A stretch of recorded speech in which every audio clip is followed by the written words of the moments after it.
Ernst Thälmann a été exécuté le 18 août ici, mais il est arrivé de la forteresse de la Tchécoslovaquie, le nom ne me vient pas maintenant, une forteresse, Bautzen.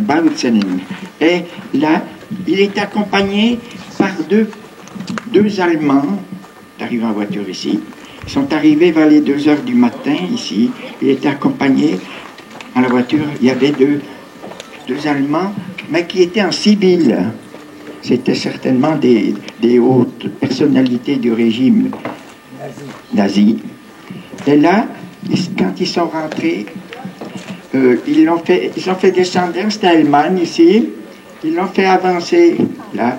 Et ils l'ont abattu de 2 balles dans la nuque, ici. Ici, devant. Ils l'ont abattu de 2 balles dans la nuque. Et après, ils l'ont transporté au four crématoire. Mais il s'est passé une chose, c'est qu'il y avait un déporté polonais qui travaillait au four crématoire. Et il avait entendu dans quelque chose, des propos qu'il lui avait donné la puce à l'oreille sur un personnage important qui allait arriver au four crématoire. Et là, il s'était caché derrière vous savez, là, il y avait du bois, il y avait des fagots, et il s'était caché là-dessous, et il a vu l'arrivée d'Ernst Thälmann. Mais il ne savait pas qui c'était. Et là, quand les 2 SS qui étaient du camp, il y en a un qui s'appelait Otto, son nom, quand ils sont ressortis, ils ont exécuté, il y en a un qui dit à l'autre comme ça, il dit à l'autre, tu sais qui c'est qu'on vient d'amener ici, qu'on vient d'exécuter?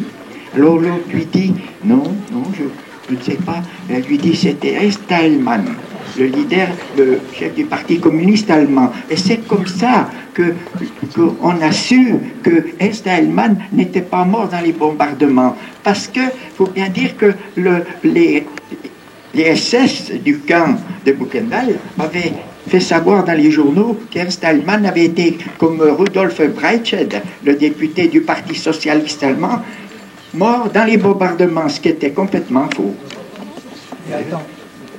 Oui, je voudrais ajouter, cette plaque est vraiment un symbole, parce que combien de fois cette plaque, on a voulu l'enlever, c'est-à-dire depuis que la RDA n'existe plus. Mais nos camarades antifascistes allemands mènent un combat extraordinaire. En principe, elle est toujours fleurie.